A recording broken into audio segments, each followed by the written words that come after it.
소크라테스가 했다고 전해지는 너 자신을 알라 라는 말은 아마 동서고금을 막론하고 진리의 말인 것 같습니다. 소크라테스가 말하는 것뿐 아니라 손자병법, 지피지기면 필승이다. 그것도 자기를 알아라. 자기 자신을 알아라. 그런 얘기겠죠.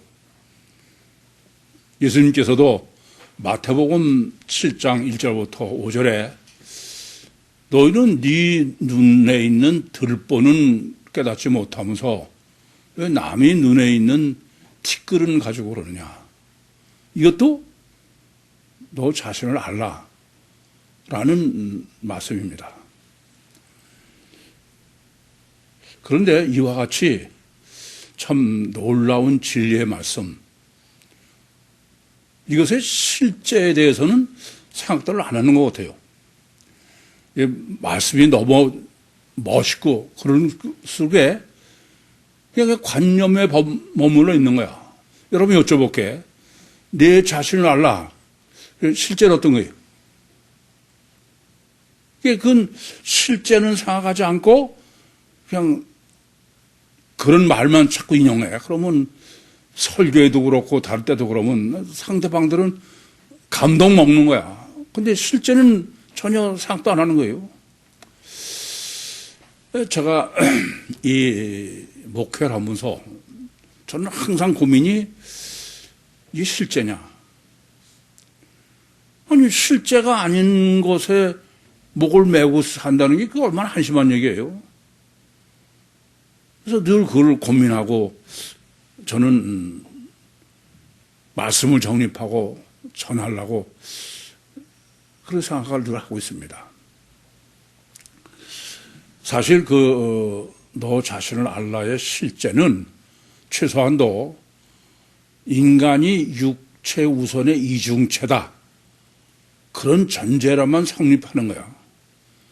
여러분 생각해봐. 만약에 사람이 진화론처럼 물리적 인간이고 단일체야. 그러면 너 자신을 알라 그럴 필요가 있어요? 나타나는 게 다인데 그냥 그게 그거지. 안 그렇습니까? 그냥 최소한도 너 자신을 알라라는 말을 하거나 또 그걸 생각하려면은 인간은 육체 우선의 이중체고 그리고 인간의 주체는 겉으로 보이거나 육이 아니고 안 보이는 중심이다. 마음이다. 영이다. 그걸 생각하지 않고선 그 말을 쓰는 거는 그거는 그럴듯하지만 그건 다 허구예요. 성경은 늘 이것 때문에 고민하고 이걸 계시하고 있는 게 성경입니다. 대표적인 예 중에 하나가 마태복음 7장 24절에서 27절에 보시면은 예수님께서 반석 위에 지은 집과 모래 위에 지은 집을 말씀하세요. 모래 위에 지은 집이라는 데는 그것은 단일체고 보이고 육이 다라는 거죠. 그런 사람에게는 너 자신을 알라 그럴 게 없어. 뭘 아는 나타나는 게 다인데. 그런데 반석 위에 지은 집은 겉에 나타나는 것과 속이 다르냐 같으냐의 문제예요. 반석이 문제인 거야. 그러니까 산상복음의 결론은 너 자신을 알라예요. 뭐라는 게 나라는 거예요? 내 심령을 아는 게, 내 마음을 아는 게, 내 중심을 아는 게 나라는 거지. 그렇지 않고는 자기를 모르는 거예요, 전혀. 제가 놀이학교 하면서 엄마들하고 상담을 해보면은 이게 도대체 자기가 무슨 생각을 하고 그거 자체는 전혀 백지 상태야. 그러니까 그냥 아무 생각 없이 해서 나타나면 그게 그냥 나란히 하고 지난번에도 사랑을 정립해 줬지만 단일체의 사랑은 사랑이 아니에요. 그건 동물이 하는 사랑이고 성경이 말하는 너 자신을 알라가 뭔지 알아야 돼. 야고보서 3장 1절부터 12절도 동물은 다 길들일 수 있어. 뭐 벌러지도 다. 근데 사람은 절대 안 된다 이게. 왜요? 이중태이기 때문에 그래. 겉에 보이는 게 다면은 왜 못해요? 그러니까 동물은 단일체이기 때문에 겉에 보이는 거로 훈련식으로 해서 다 가능하지만 사람은 안 된다. 그게 성경의 논리야. 뭐 항상 드리는 말씀입니다만은 종교의 원리도 마찬가지예요. 단일체의 논리가 아니에요. 종교는 단일체면은 종교가 무슨 사람의 행위를 선하게 하기 위해서 마음의 문제를 고민할 게 뭐가 있어. 그런데 종교의 원리는 사람의 행위가 선하려면은 마음이 선하게 바꿔야 된다. 이거 자체가 이중체의 원리요 논리지 그건 절대 단일체가 아니다. 그래서 여러분들도 잊지 마세요. 아니 제가 보면은 이게 도대체 실제가 아닌 것을 실제로 착각하면서 그냥 자기는 뭐 실제로 사는 것 같아요. 그건 동물이 사는 거지 사람이 사는 게 아니에요. 심각하게 고민하셔야 됩니다.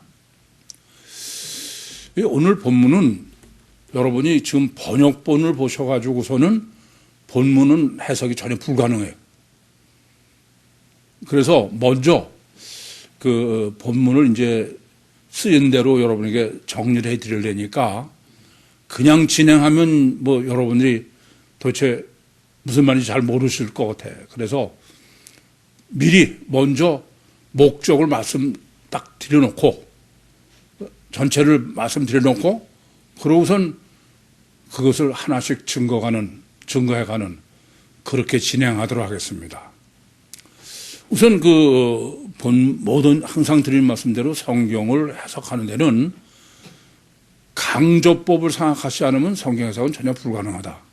그 점을 염두에 두시고 본문처럼 강조법이 잘 떼인 본문도 드물 정도로 강조법이 잘 떼인 게 본문이다. 그 생각을 먼저 하셔야 되겠습니다. 두 번째로는 항상 드린 말씀대로 먼저 코끼리야 전체를 생각하시고선 그 다리를 해석해야지 전체를 생각하지 않고 다리 해석하면 그건 전혀 틀린 얘기다. 오늘 본문은 물론 코끼리 전체를 전제로 본문을 해석하도록 그렇게 쓰여 있습니다만은 번역본으로는 전혀 그렇게 알 수가 없어요. 우선 전체는 어떤 것이냐? 전체는 원래 그 안디옥에서 할례 논쟁이 있었죠. 바울과 바나바와 유대인하고.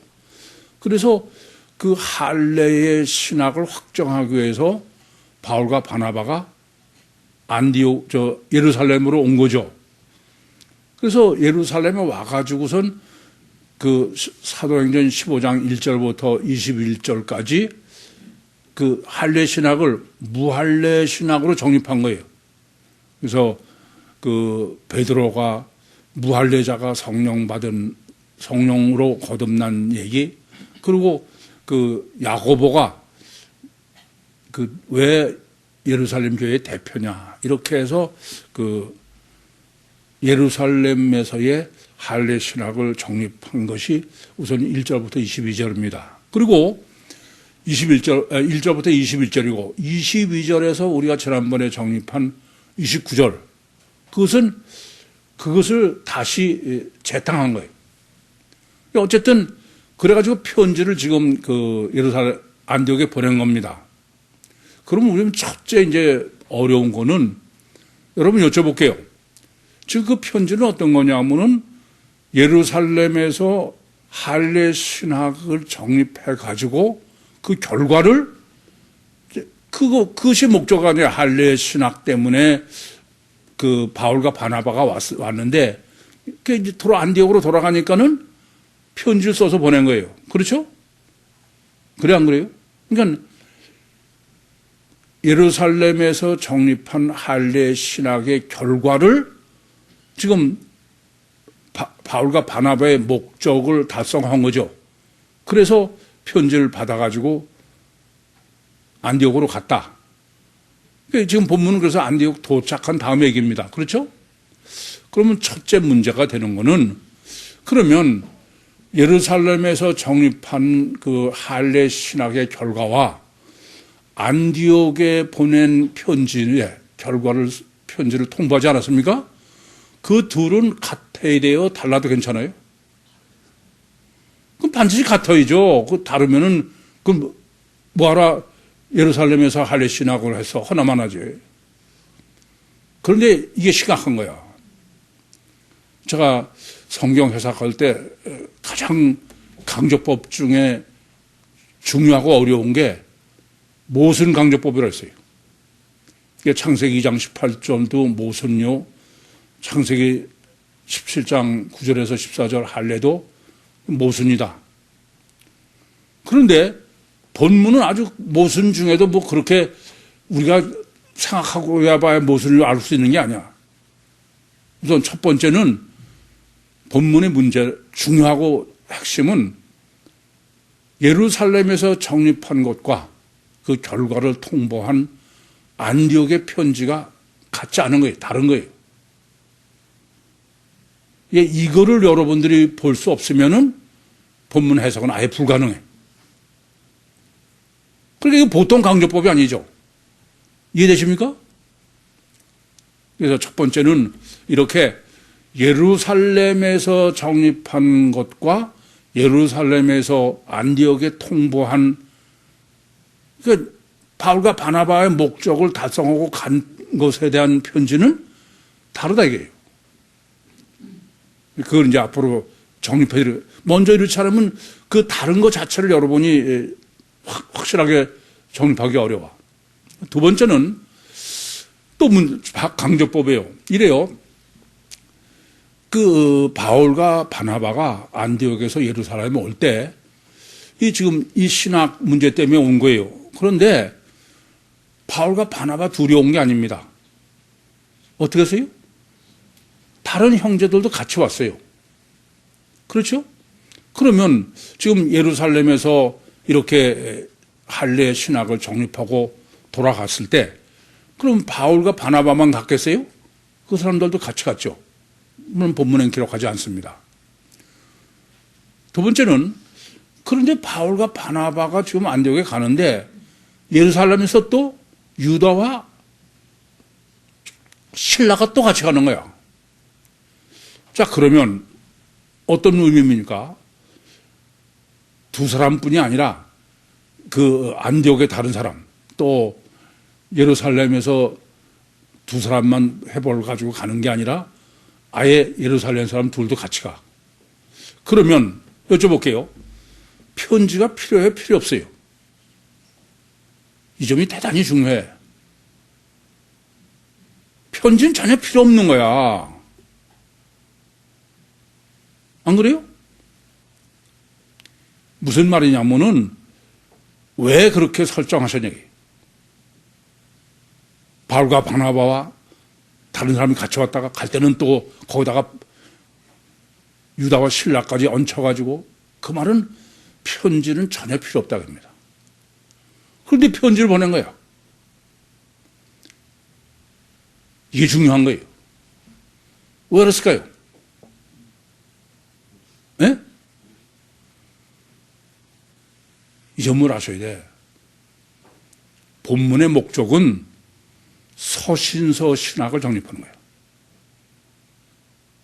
이해됩니까? 무슨 말인지? 바울 서신이란 서신서 신학을 정립하는 거야. 먼저 이것을 정확하게 보셔야 그 다음 이제 해석을 바로 할 수 있어. 그렇지 않으면 이게 한참 헤매야 되니까 본문 정리가 어려워서 아까도 말씀드렸지만 미리 제가 아예 결과까지 답까지 다 해드리고 그리고 이 사실을 하나씩 확인해 가는 것이 본문의 지금 설교다. 됐습니까? 항상 첫 단추가 절대다 그랬어요. 지금 30절의 그 원문으로 보면 시작이 어떻게 되어 있냐면 오히 맨 운으로 되어 있어요. 이 오히 맨 운이라는 것은 어떤 말이냐? 앞에 거와 다르지만은 여전히 연속된다. 그런 뜻입니다. 이 말은 무슨 수를 오히맨 운으로 한 것은 무슨 뜻이에요? 앞단락 22절부터 29절을 전제로 본문을 해석하고 정립하라. 그런 하나님의 요구죠. 따라서 먼저 앞단락을 다시 한번 정립해야 돼요. 앞단락 22절부터 29절은 제가 목적을 어떻게 정립해 드렸냐면 이 사람의 이중체 신학을 정립한 거다 그랬어요. 근데 왜 그 이중체 신학을 정립한 거라고 할 수 있었냐면 22절 앞단추 첫 단추인 22절이 이해로 시작됐지만 그 이해는 헬라어 원문으로는 토테와 도케오라 했어요. 토테라는 말은 그냥 앞에 전체를 전제로 해라. 그런 접속사라고 그랬어요. 그래서 1절부터 21절까지가 전제가요. 1절부터 21절을 전제로 하지 않으면은 앞단락에서 그 무할례 신학 정립이라는 것을 앞단락에서 해석할 수 없죠. 무슨 말씀이 이해되죠? 어쨌든 그래서 토테로 하고 그다음에 토테 도케오라고 해서 실제다입니다. 그래서 둘을 강조해요. 둘. 사람들 전부 둘에다가 또 두 번씩 둘. 그런 목적은 뭐냐 하면 이중체 신학을 정립한 것이다. 그러니까 앞단락을 이중체 신학으로 정립한 것으로 해석하려면은 절대가 첫째는 22절이에요. 22절이 아니면 이중체 신학을 정립할 수가 없습니다. 왜냐하면 이중체 신학이라는 것은 무할례 신학에서부터 시작된 거예요. 이해되시죠? 무슨 말씀이죠? 그래서 지금 그 이중체 신학을 정립하는 것이 앞단락이기 때문에 무할례를 분해했다 그랬어요. 1절부터 21절까지는. 그러니까 1절부터 5절에는 무할례요. 또 베드로는 성령의 역사로 그 할례 받지 않은 이방인이 구원받은 거요. 그건 주체고. 그리고 육체 우선을 야고보가 안디옥 교회, 예루살렘 교회 대표다. 그렇게 정립해 드렸죠. 그러면서 어떻게 말씀드렸냐면은 바로 그 무할례로 정립하는 것은 육체 우선은 필요하지만은 버려야 된다. 그게 할례의 계명이다 그랬어요. 그래서 양피를 베어버리는 되고, 그리고 실제는 누구냐면은 속사람이다. 그게 도케오다 이게 영이다 이게. 그러니까 야고보가는 비워버려야 될 육체 우선이고 주체는 하나님인 베드로다. 그게 앞단락에서 정립해 드린 거 아닙니까?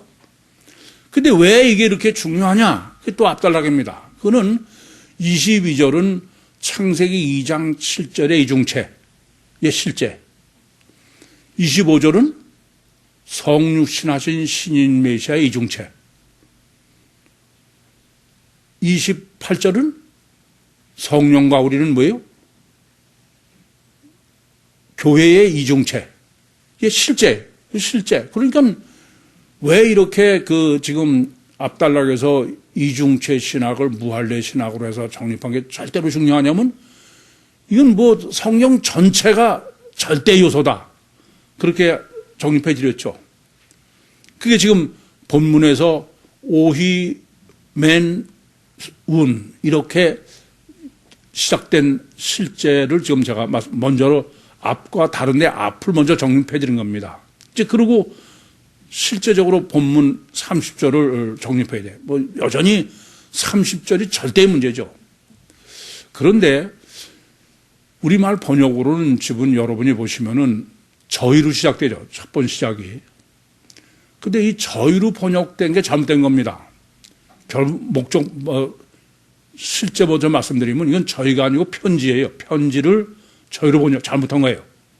왜냐하면은 왜 저희로 번역했냐면 조금 전에도 말씀드렸지만 오히 맨 운이라는 그 오히라는 것이 정관사 호의 복수형입니다. 그러니까는 이것은 정관사의 복수니까 사람으로 생각해서 저희로 번역한 거예요.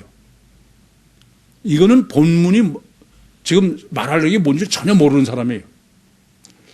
우선 여러분 30절 보면은 이거는 번역 우선 보세요. 그럼 이것은 완전히 초등학생 일기야. 이거 30절이 말이 됩니까? 하는 저희가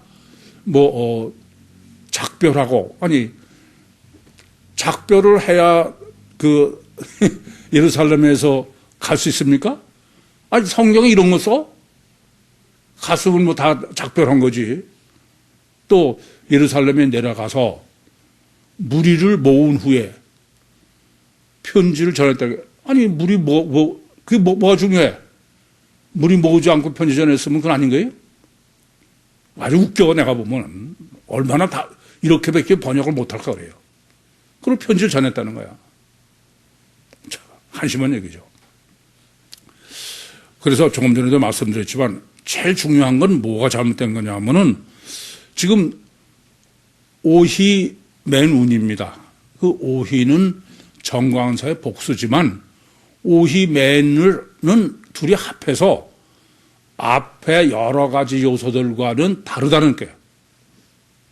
편지 내용이 되게 이해되십니까? 그래서 이건 편지지 저희가 아니에요. 이거부터 명확히 아셔야 되겠어. 그리고 우선 우는 단순히 연속이 되는 거예요. 그러니까 앞과는 지금 편지가 앞의 내용과는 다르지만은 그럼에도 불구하고 그것의 연장이다. 이런 얘기죠. 이걸 잘못하면 안 되는 거예요. 그러면 그게 맞느냐? 제가 해석이 맞느냐? 이제 그거를 확인해야 되는 거죠. 우선 본문에 보시면 작별이라고 번역된 헬라어 원문이 아폴루오입니다. 아폴루오라는 건 어디로부터 해방되는 거야. 그냥 무슨 작별하고 한 게 아니라 다른 사람은 그냥 헤어졌다 할 때 이런 단어 쓰잖아. 이것은 루어는 노예에서 해방되고 이런 식이에요. 아시겠어요? 그런데다가 수동태야. 그러면 지금 바울과 바나바가 예루살렘에서 묶여 있다가 그래서 예루살렘에서 풀어주니까 그래서 수동태로 갔다 그런 얘기입니까? 참 한심한 얘기죠. 그래가지고는 안디옥으로 내려갔다는 거예요. 아시겠어요? 무슨 말인지? 이거는 사람을 얘기하는 게 아니야. 뭐요? 편지예요. 그런데 왜 이게 이제 이렇게 문제가 되느냐? 지금 이 편지는 뭘 쓴 거예요? 22절에서 29절이야. 그런데 문제는 여기서 여러분 여쭤볼게. 22절을 빼봐. 그러면은 앞단락을 이중체로 해석할 수 있어요, 없어요? 22절을 빼면은 이중체로 해석할 수가 없습니다. 왜냐하면은 이중체로 해석한 것은 22절에 이해가 토태 1절부터 21절까지의 무할례의 이중체, 그리고 독해, 실제, 그리고 둘 강조. 그래서 20절 때문에 이중체로 앞단락을 정립할 수 있었던 거예요. 아시겠습니까? 그런데 지금 편지는 어떠냐면은 23절에요. 23절의 그라페입니다. 22절은 없는 거야. 이해되세요?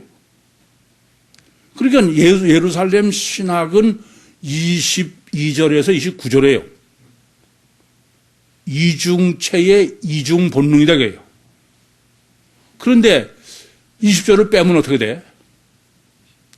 이중체는 없는 거야. 이해가 되십니까? 본문을 이 점을 놓치면 안 돼. 그리고 본문의 이 편지의 내용은 22절과 29절과는 다르다 이게요. 그러면서 단순하게 지금 연장이다 이겁니다. 그럼 무슨 얘기가 됩니까? 본문은 이중체를 할 수 없으면 뭐가 돼? 단일체인 거야. 단일체의 이중 본능, 독해옵니다. 그래서 단일체의 본능, 그거로 25절과 28절. 그 독해오는 단일체, 22절을 빼면 그건 단일체의 이중 본능이지 이중체 이중 본능이 아니야. 그래 안 그래요? 마찬가지로 28절에 성령과 우리는, 그것도 22절을 빼면 단일체의 이중 본능이야. 성령과 영과 육의 그런 거지 이중체 이중 본능이 아니다 이겁니다. 이 점을 아셔야 돼. 그러니까 지금 본문은 22절에서 29절은 바로 예루살렘 신학이고, 그 예루살렘 신학은 어떤 거냐면은 이중체의 이중 본능이에요. 근데 그 예루살렘 신학을 이제 결과를 안디옥으로 보내는 편지에는 뭐예요? 단일체 이중 본능이야. 이건 보통 문제가 아니야. 기독교 신학이 이중체 이중 본능인 복음서 신학. 여러분, 예루살렘 신학은 복음서 신학으로 했죠? 복음서 신학에서 단일체 이중 본능인 안디옥 신학, 서신서 신학으로 바뀌는 거예요. 이해가 됩니까? 이건 우리한테는 보통 중요한 게 아니야.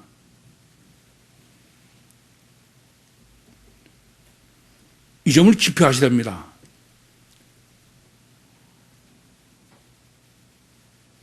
어떻게 전 세계가 단일체 이중 서신서 신학이 되느냐. 그러니까 본문은 지금 예루살렘의 이중체 이중 본능 신학, 이중체 이중 본능의 복음서 신학은 하나만에 없어진 거예요, 이제. 아시겠어요? 그러니까 지금 어떤 거냐면 단일체 이중체 신학만 남은 거예요. 그러니까 1절부터 21절까지 이중체 이중 신학은 헛수가 하나만 하다 이게. 이해되시죠? 그러면서 좀 2000년 기독교는 그럼 어떤 신학이냐? 지금 편지를 전했다. 그러고 썼는데 그 전했다는 단어가 디돔이에요. 에피디돔입니다. 그냥 편지가 가서 도달했던 정도가 아니야. 디돔인 뭔지 아시죠? 또 편지라고 번역된 게 23절에는 그라테예요. 맞아요. 영어로는 글자, 레터입니다. 그런데 본문은 지금 30절에 편지로 번역된 건 편지는 편지인데 그런 편지가 아니야. 30절의 편지는 에피스텔로입니다.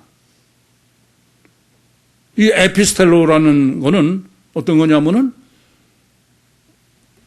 억지로 시키는 거야. 무슨 말이냐면은 유전이에요. 강제로. 그러면서 다 모든 모아서 모인 후에 그랬어요. 그게 헬라어 원문으로는 순하고 플레도스예요. 다. 이건 사람이 아니에요. 무슨 말이냐면은 쭉 역사를 전 기독교의 신학이 예루살렘까지 다 뭐가 됐다? 단일체 이중 본능. 이해됩니까? 그래서 편지를 읽었다는 거예요. 읽었다는 건 무슨 뜻이에요? 아나기노스코라는 것은 뭐 편지를 보고서는 뭐 생각해서 이해했다 그런 얘기 아니야. 그걸 그대로 그냥 계속 이어간다는 거죠. 지금 이 본문은 이중체 이중 본능의 복음서 신학이요 예루살렘 신학이 완전히 이제 안디옥 신학, 단일체 이중 본능의 신학으로 바뀐 거예요. 그게 기독교의 신학이 된 거예요. 이해되십니까? 무슨 말씀인지? 그게 바로 서신서 신학이다 겁니다. 그런데 이게 문제인 거예요. 우선 이것을 지금 첫 오히맨 운이라고 그랬어요.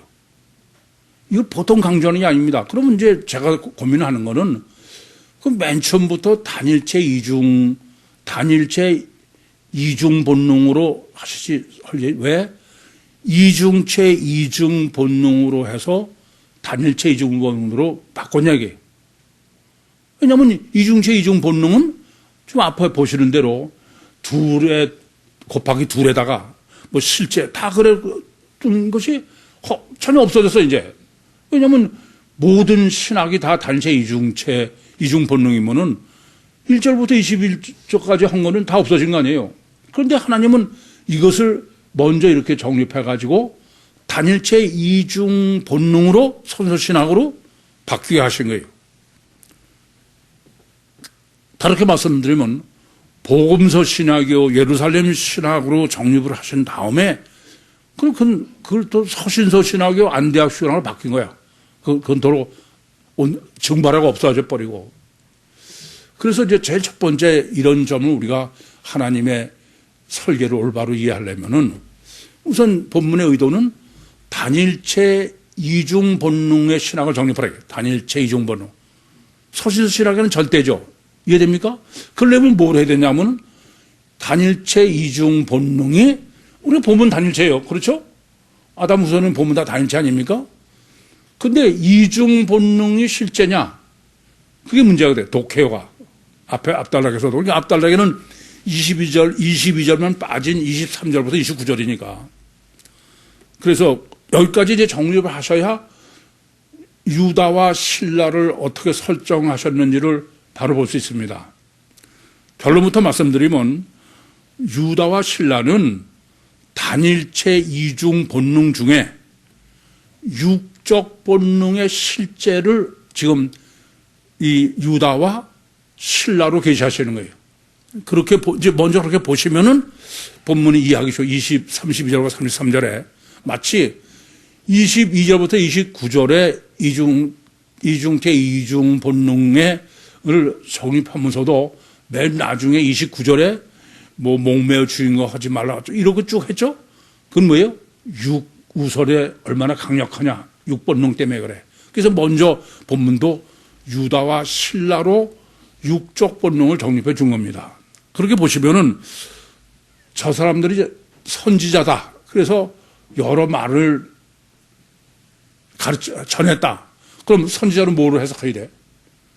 영빨이 뛰어난 사람이 아니고 구약적 사람이다. 이런 의미로 봐야 되겠죠. 그래서 그러고 나면 이제 권면해서 마음을 굳게 했다는 말은 구약적 마음을 굳게 한 거지. 이해돼요? 무슨 말씀이지? 지금 현재 가지고 있는 육체 우선의 속성을 그대로. 그래서 이게 빠라칼레는 빠라크레토스야. 무조건 네 편이라는 것처럼 너 있는 상태 그냥 유지해라. 이랬다는 마찬가지입니다. 그러면 이 사람들은 지금 유다와 신라는 떠날 때도 어떻게 했냐면은 형제들의 전송을 받고 그러면 돌아가세요. 아시겠습니까? 그러면 어디로 돌아가야 돼? 예루살렘 교회로 돌아가야 돼. 근데 자기를 보낸 사람들이야.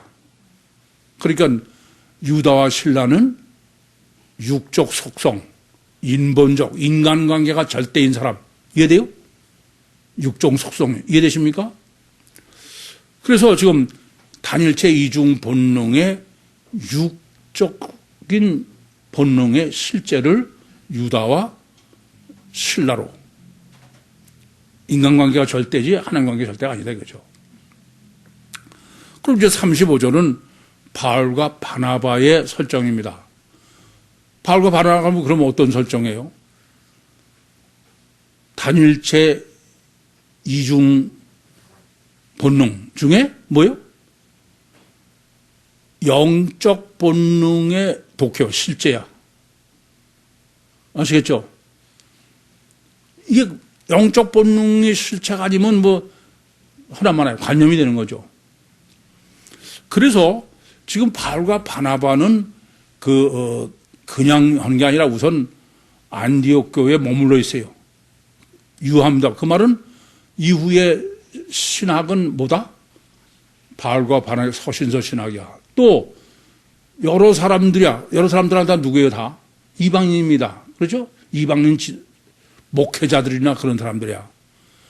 그 사람들하고 주의 말씀이에요. 주라는 것은 하나님과 나와 주종의 관계죠. 이해되십니까? 그러면서 주의 말씀을 했다는 게 아니야. 그 선지자는 그냥 말을 했다는 거. 그런데 디답게 가르쳤다 이겁니다. 또 전했다는 게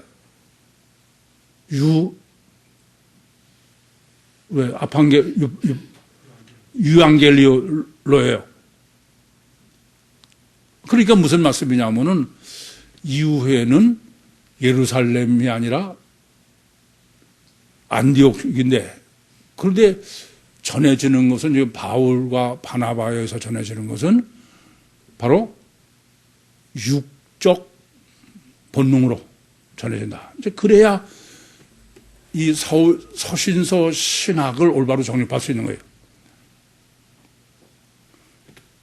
어렵지 않죠? 그럼 이제 서신서 신학이라는 말은 다시 말하면 초대교회에서부터 시작되는 겁니다. 근데 초대교회, 그러면 지금 신앙은 어떤 게 초대교회 신앙이라는 거예요? 안디옥 교회가 초대교회지 예루살렘이 아니에요. 이해되십니까? 그래서 육적 본능인 그 유다와 신라는 안디옥에서 그냥 간 게 아니야. 똑같았었어. 아폴로예요. 그 말은 영적 본능의 단일체 이중 본능 중에 영적 본능이 초대교회의 신학이다. 이해되십니까? 그럼 이제 제일 먼저 초대교회요. 이건 초대교회면서 동시에 2000년 기독교입니다. 예. 신앙은 어떤 거냐? 신앙은 그것은 방금 말씀드린 것처럼 바울과 바나바의 안디옥 교회에서의 영적 본능이지 유다와 신라의 육적 본능이 아니다 이게요. 그러면 영적 본능이라면 어떠해야 돼요? 오직 성령이야. 아니 생각해 보세요. 단일체의 이중 본능에서 영적인 신앙은 오직 성령밖에 방법이 없어. 안 그래요? 여러분도 늘 그래. 제가 보면은 뭐 구육교회는 이중체 이중 본능이라고 하지만은 아니야. 다 단일체 이중 본능이야. 그래서 그냥 손가락 빨고 성령이 역사하셔야지 뭐 난 어떡하나. 그래서 지난주에 불량마음 시간에 그 실제를 어떻게 해야 되느냐. 그래서 그것을 필레와 아가페로 여러분 정립해드려서 이중체의 이중 본능으로 해서의 성령의 역사를 어떻게 가능하냐. 그거를 실질적으로 정립해드려요. 그래 안 그래요? 두 번째는 초대교회 그럼 복음은 어떤 거냐. 지금 바울과 바나바가 안디옥에서 전한 것은 주님의 로고스야. 그리고 그것을 로고스를 가르쳤어요. 주님의 로고스라는 말 자체가 무슨 뜻이라고요? 주님과의 관계성의 문제다 그래요. 주와 종의 관계. 갈라디아서 1장 10절의 표현처럼 내가 하나님께 좋게 하라, 사람에게 좋게 하라. 내가 하나님께 기쁘시게 하는 게 아니면 내가 주의 종이 아니다. 그러니까 초대교회에 있어서의 복음은 무슨 복음이냐면은 신관계의 복음이에요. 단일체 이중 본능 중에서도 신관계의 복음이고, 그건 뭐냐면 율신신앙이 돼. 율신신앙. 이해되시죠? 종교가 아니다 이겁니다. 인간관계의 종교는 바로 완전히 결별한 의미로 아폴루어로 표현되어 있는 유다와 신라의 문제예요. 됐습니까? 그러면 또 초대교회, 이건 초대교회면서 계속 지금 조금 전에 정립해드린 것처럼 2000년 기독교의 신앙이요, 복음이요, 선교예요. 그 선교는 뭐냐? 마찬가지예요. 바울과 바나바가 안디옥에 있으면서 그 여러 이방인들 그 지도자하고 주의 말씀을 가르치고 전했다. 그러니까 선교도 신관계의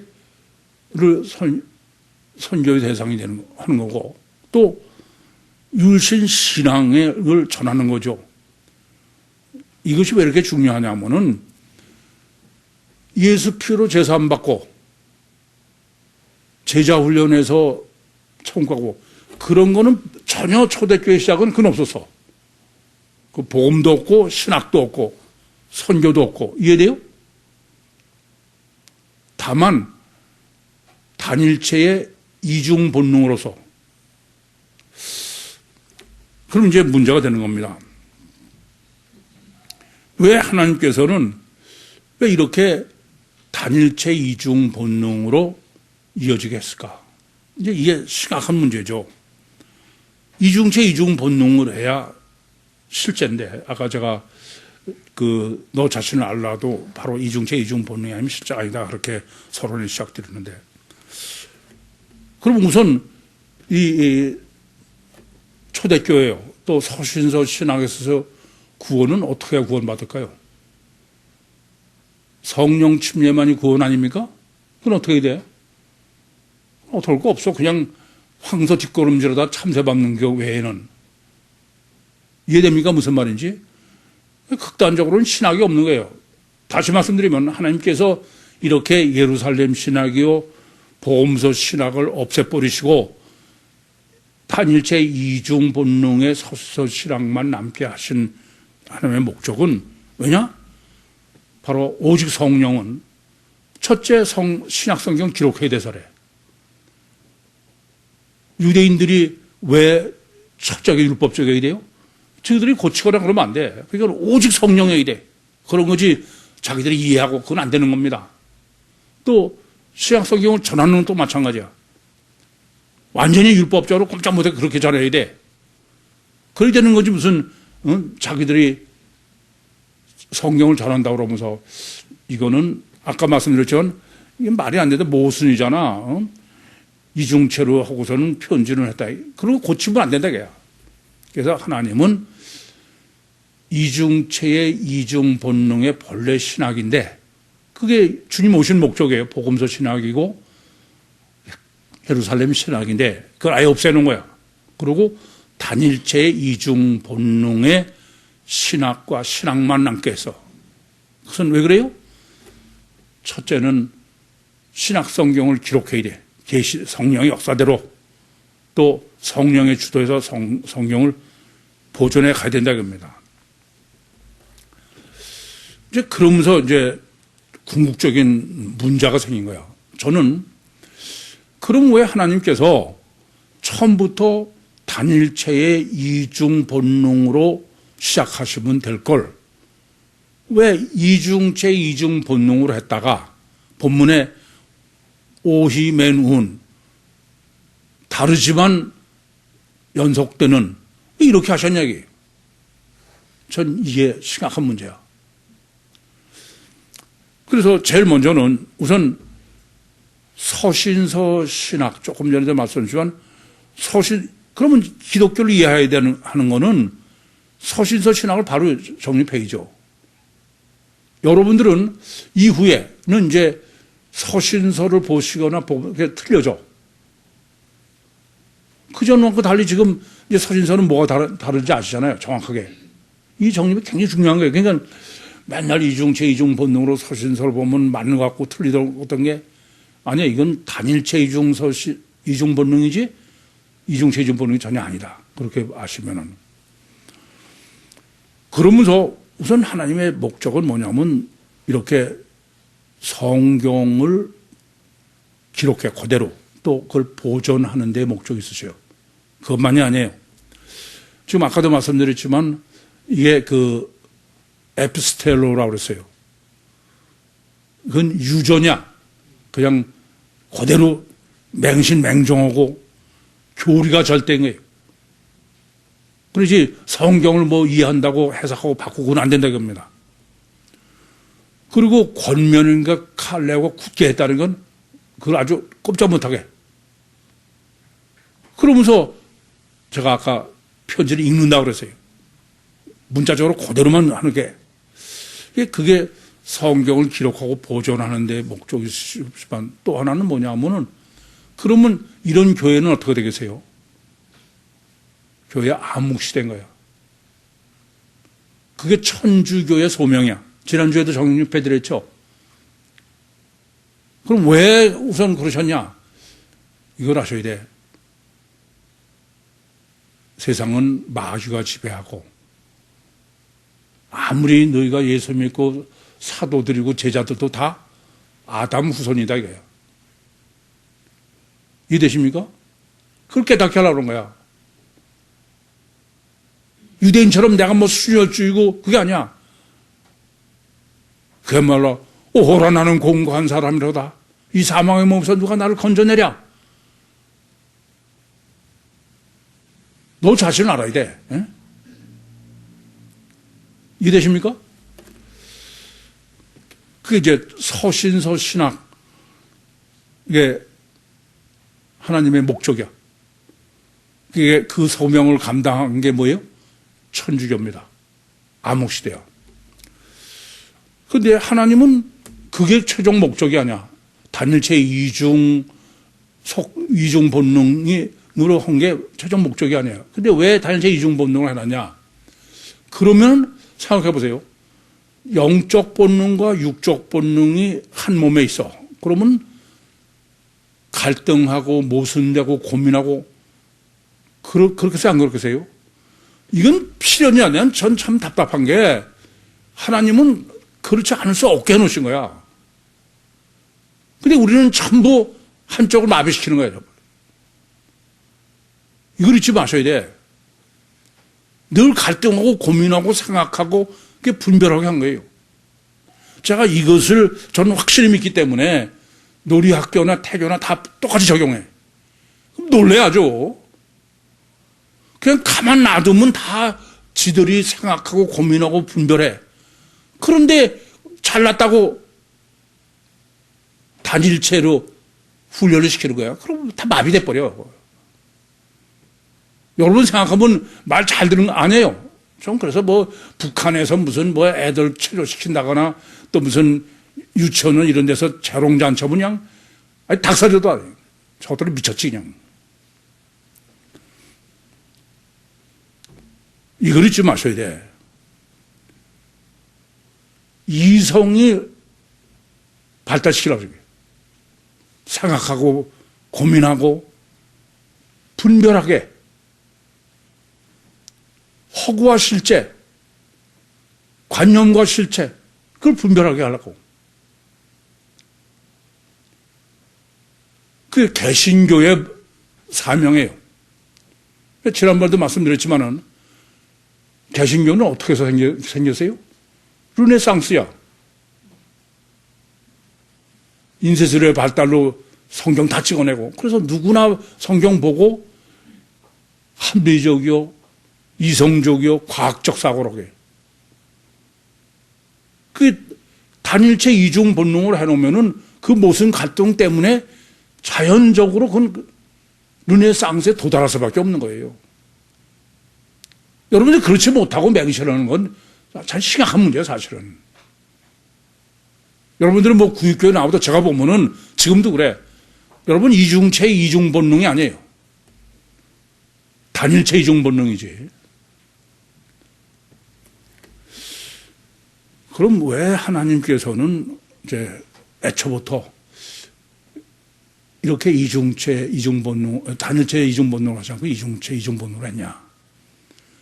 그게 바로 뭐냐면 메타노예요. 회개입니다. 원래 그 예수님께서도 마태복음 4장 17절에 공생을 시작하시면서 회개하라 천국 갖고 왔느니라. 그 회개로 번역된 메타노에는 직역을 하면은 이성적인 사람이 되라 이겁니다.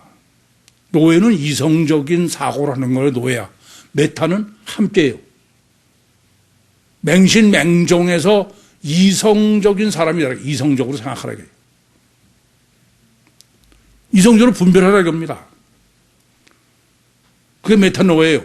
그러니까 왜 하나님께서는 이중체 신학, 예루살렘이여 복음서 신학을 했다가 단일체 이중 본능의 서신서로 바꿔놓으셨느냐?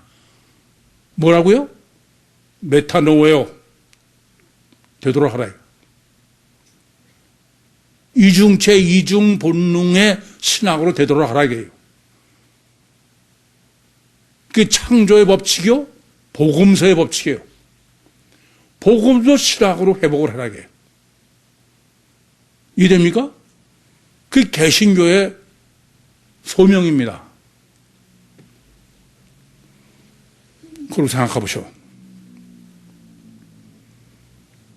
지구상에 서신서 신학을 복음서 신학으로 회복시킨 데는 어디밖에 없어? 구유복음밖에 없어. 이 점을 아셔야 돼. 주님께서는, 하나님께서는 이중체 이중 본능을 단일체 이중 본능 서신서로 바꾸실 때 이미 이중체 이중 본능의 구유복음이 목표셨어. 이건 명확해요. 아시겠습니까? 그래서 여러분들이 제가 내 생명운동, 그거 아무래도 소용없어. 제가 보면은 단일체 이중 본능을 하는 거야. 이중체 이중 본능에 이래. 태교도 이따 강의 시간에 정리해 드릴 문제입니다만은 제가 여러분 목회하면서 아주 펄펄 뛰겠는 거야, 그냥. 이중체 이중 본능이 지금 본문도 독해요. 그 실제여야 돼, 실제. 근데 여러분은 아니야. 그냥 하나만 해서 단일체 이중 본능으로 하는 거야, 여전히. 그리고 내 생명 운동이나 분량만 하려면은, 나는 구유복음이지만, 그건 필요 없다 이거야. 이게 굉장히 어려운 거예요. 여러분, 단일체 이중 본능과 이중체 이중 본능은 본인이 웬만큼 정립하고 그러기 전에는 그건 전혀 구별이 안 돼. 결과로는 단일체 이중 본능이나 이중체 이중 본능이 뭐가 달라? 안 그래요? 깊이 생각하셔야 돼. 그래서 지금 제목을 내 자신을 알라 그러는데, 너 자신을 알라가 실제가 되려면은 첫째는 이중체 이중 본능이 정립돼야 돼. 그렇지 않고는 그것은 너 자신을 아는 게 아니에요. 단일체 단일 본능도 안 되고 단일체 이중 본능도 그건 자기를 아는 게 아니라 그건 다 허구지. 그러기 위해서는 영의 실체를 정립하지 않으면 안 됩니다. 영의 실체를 정립하지 않으면은 어떻게 성령의 감화 감동 그렇다고 보이지 않는 거니까 결과는 뭐가 달라? 영의 실체가 절대야. 세 번째는 원죄 신학이 정립돼야 돼. 원죄가 신학이 정되기 전에는 너 자신을 알라라는 것은 괜히 말장난이야. 그럴듯한데 아무것도 없는 거예요. 그건 관념이지 실제일 수가 없습니다. 그것은 오직 하나밖에 없어요. 복음서 신학이요. 구유복음 외에는 아무 방법이 없어. 단체 이중복음에서 메타노회한 이성으로 되돌아간 구유복음의 복음서 신학이요. 예루살렘 신학밖에는 방법이 없는 겁니다. 그런데 이중체 이중 본능이란 육적 본능도 절대고 영적 본능도 절대야. 그게 이중 본능이죠. 그런데 어떻게 되냐면 할례 신학, 부할례 신학이 왜 이렇게 중요하냐면 보이는 육체 우선이에요. 근데 육체 우선은 양피죠. 그건 보잘것없는데도 육체 우선이에요. 그리고 주체는 속이 그 안 보이는 영이다 이겁니다. 그래서 제가 바로 이중체 육체 우선은 필요하긴 하지만은 그것은 할례 신학으로 정립해 준 것처럼 비워버려야 되는 거예요. 그래야 주체인 영이 산다 이게. 그게 바로 사측생이다 그래요. 이것을 절감하게 하는 것이 원죄인 거예요. 오라나는 공고한 사람이 터져 나올 수밖에 없는 거예요. 그런데 그런다고 그래서 원죄 때문에 내가 육체를 부인하고 그렇게 해서 양피를 베버렸다고 그래서 되는 게 아니야. 원죄 문제가 없다면 가능한데 바로 이 점 때문에 이중체, 육체 우선인 이중체로 예수 그리스도께서 성육신하셔서 할례의 언약처럼 양피는 십자가에서 벼버리시고 그러고서 주체인 하나님은 일탈하셔서 부활하셔서 승천하셔가지고 하나님의 우편에 예수 삼일체로 계시면서 보혜사 성령을 바로 안에 마귀가 들어있는 우리 심령 속에 들어오심으로 해서 내가 이중체의 이중 본능으로 하나님의 능력으로 하나님의 본능으로 거듭나서 그래서 이 땅에서도 하나님의 능력으로 육신과 세상을 승리하게 하시고 주님 강림하실 때에 천국의 공중에서 교회 제2중 본능의 교회로 주님을 영접하게 하시는 거예요. 저는 이 설교를 정리하면서 여러분을 생각하지 않을 수가 없어. 이 도대체 2000년 기독교의 단일체 이중 본능의 서신서 신학의 교회를 이중체 이중 본능의 신학과 교회로 주님의 목적을 이루시는 이 구유교회의 이 구유복음을 위해서 참 여러분 하나하나를 주님이 정말 놀랍게 선택하셨다. 지금은 제가 여러분 보면 우라도 많이 터져. 단일체 이중 본능을 못 벗어나서 그러면서도 제 믿음은 이렇게까지 하셨는데 주님이 끝내 역사하실 것이다. 그 믿음으로 오늘도 설교를 준비하고 그 기도하는 마음으로 여러분에게 간절한 부탁의 설교를 하고 있는 것입니다.